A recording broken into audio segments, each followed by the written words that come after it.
Good morning, welcome to the channel. We're back with another episode. It's been a little bit of time, but we're back in the 150-year-old farmhouse renovation, continuing on where we left off earlier in this project, which was the bathroom. We did a bunch of work, some videos on that if you want to check it out. But in today's video, we're going to be continuing on and starting to install the 2x2 inch mosaic hexagon tile, which is this. We'll start the day off by installing the Vitra, which is the underlayment, followed by installing mosaic tile, followed by grouting.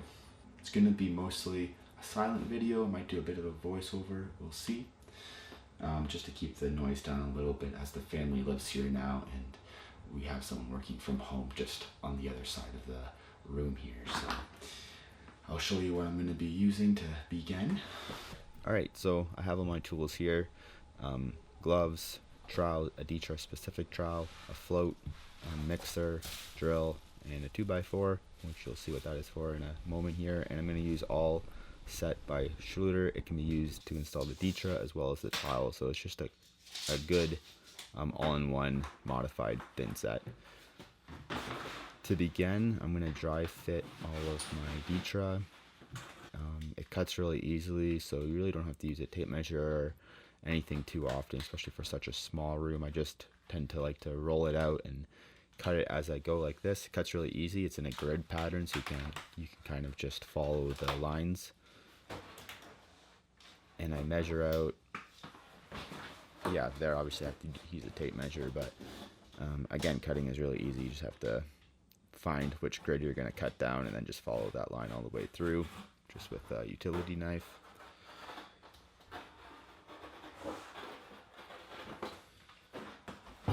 When I do dry fit this stuff, I do like to have a little bit of wiggle room. It doesn't need to be tight, especially the seams. Vitra against each other should be a bit of a gap. And then to get it out of the way, I just roll it up. It's easier than, yeah, trying to fold it up or something else. I do like drawing a line there, as you noticed, just so I know I won't go beyond that, because I'll lay it sheet at a time rather than all at once. And to mix up my thin set, I like to mix and pour at the same time. It's just easier and avoids any clumping or anything of the thin set that might be an issue. So I mix it up to a pretty good slurry consistency. It's a bit wetter and looser than what you would use for setting tiles.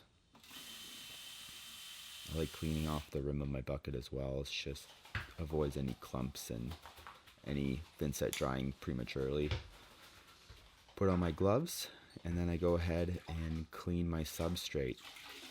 Clean and also hydrate. If you don't wet down your substrate, it tends to suck some of the moisture out of your thin set too quickly. It doesn't bond properly, so you have to make sure your substrate is hydrated.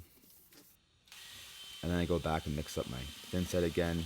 This allows it to slack properly. You can read the manufacturer's recommendations for that. It's all on the back of the bag. Clean off the inside of the bucket again, just to avoid any clumps. And then I can go ahead and begin prepping to lay this down. I don't like pouring it out of the bucket because then it just makes my bucket a mess. I've just learned it's easier to work maybe a bit more slow and cleaner, and it's just better in the long run. And then you go ahead and key your thin set into the substrate using the flat side of your trowel. Keying it in just helps it kind of get pushed into your substrate rather than lay on top. If you just went directly for the comb side, it would just lay on top of your substrate and not really bond properly. So it's an important step. So I lay it all out as even as I can, and then I can go back and comb it over. You can see there's a bit of a valley, so I'm just going to fill it up with a bit of thin set. Go over it again so it's nice even coverage. I try and keep my trowel at a consistent angle. That way all the ridges are the same height, the same size. And then starting at one end of the room, I'm going to do the more complicated end, which is here with those cuts I have.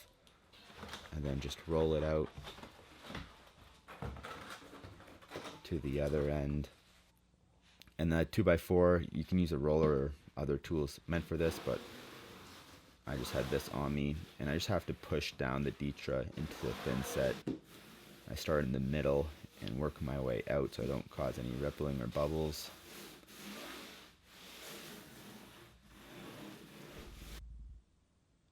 And there I go, super fast. Hydrate, use the flat side of the trowel, comb it out, fit my piece, starting in the middle, working my way out, push it in to the thin set. Around the toilet, same thing. I use a bit more bits and pieces where there's going to be less foot traffic and stuff, so behind the toilet is a nice place to get rid of some of those scraps if you have any.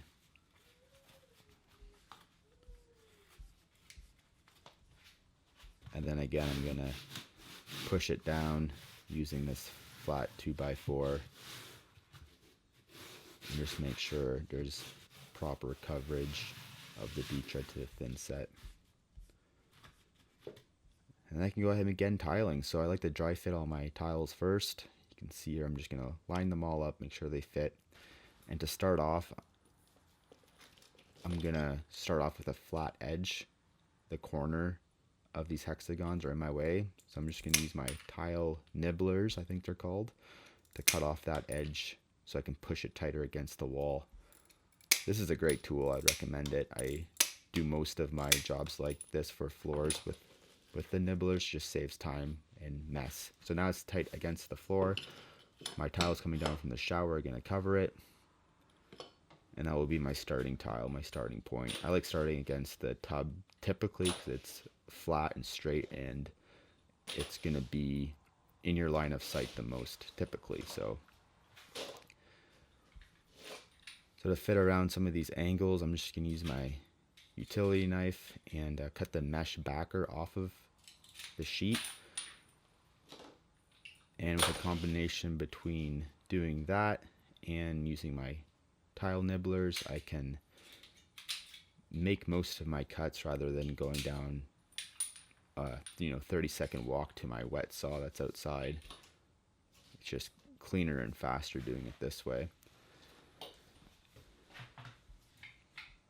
I like to consistently check my first row with a straight edge, because once you have your first row straight, everything else just goes a lot better and cleaner. So as you dry fit, I'd recommend using a flat edge just to make sure everything's straight. And I have all these little pieces to fill, and I like prepping all these pieces because it's just a lot easier to do sooner than later, especially when you have your thin set laid down. So I use my tile cracker there, and that's able to snap my tiles in half. I put them all on the tub edge so they're easily accessible. I'm not panicking. I have everything laid out for me, and I can go ahead and begin mixing my next batch of thin set. This is going to be a different consistency. It's going to be more like peanut butter or something. Just a little thicker, less of a slurry, so my tiles don't sink in too much and I have too much squeeze out. Again, there's recommendations on the back that you can look into.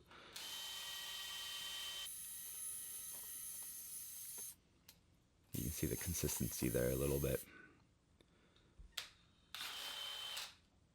And I clean off the ridge of my bucket there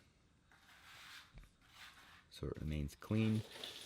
Move my tiles out of the way in the same order that I put them in so I can just grab them and go.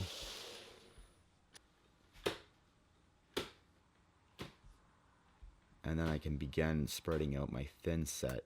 It's important for this step to really make sure you work the thin set back and forth in multiple angles so it fills up those waffle pattern in the Ditra.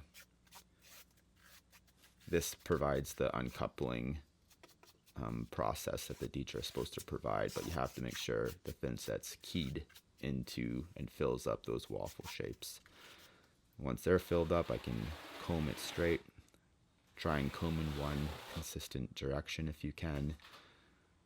And I go a little bit more, about half a tile width more than I need to. This just makes the next row easier to install and comb it out. I don't like doing more than 2 rows at a time because then the thin set can skim over and you can get into issues. So that's usually how much I spread out my thin set. Go ahead and begin laying my first tile, making sure it's where I want it to be.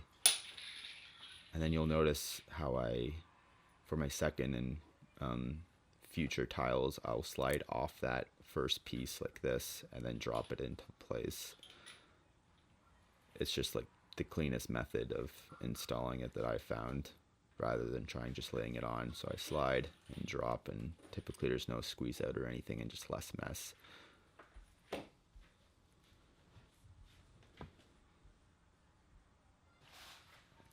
I tamp it down with my float. It's flat and soft, so it doesn't hurt the tile at all. And this just makes sure everything's pressed in evenly and not one of those little tiles is pushed in more than the other, because that can happen pretty easily if you use your hands or something.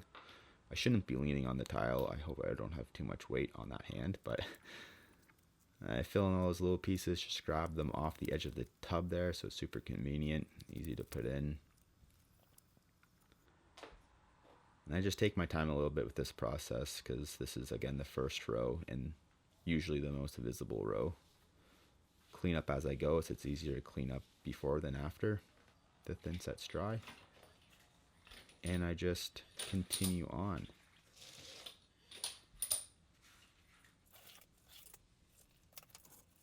Again, removing the tiles in the order I laid them in, so it's easy to install once I spread out my thin set.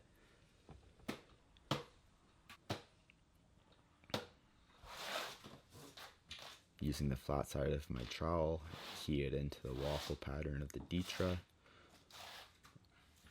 Using multiple angles just to make sure I push it in fully.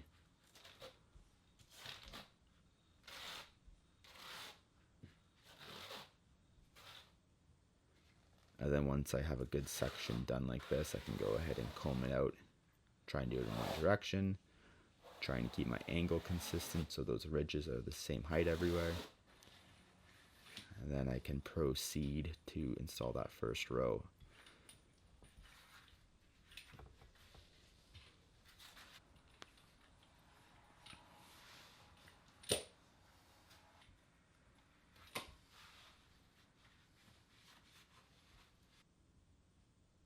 And I just continue on like that. So behind the toilet takes a little more time because there's a lot more funky cuts, as you'll see. So I'm just going to make sure I have that done. And then I can go ahead and begin the process everywhere else. From that point on, it's pretty much just a repeat of the first row. And unfortunately, my camera cut off and my battery died, but to jump you up the process, or up to speed rather, this is my transition to the carpet. I use the tile nibblers to pre-cut all these pieces actually as it fits underneath that transition, so the cut edge won't be visible, so it's an easy process. I've waited till my tiles are dry that I'm kneeling on, and this is the last thing I do. It just takes time, and it's important to make it look good. And this is all the tile dry. I have to clean out all those grout lines, which can be tedious. That's why the cleanup stage as you go is really important. I have some weight on that transition to hold those little pieces down. And this is the finished product with the grout in. It all turned out pretty good. This is a few days later actually, so I've actually gone ahead and installed the subway tile in the bathtub and the vanities in there. You can see. That's it. Thanks for watching.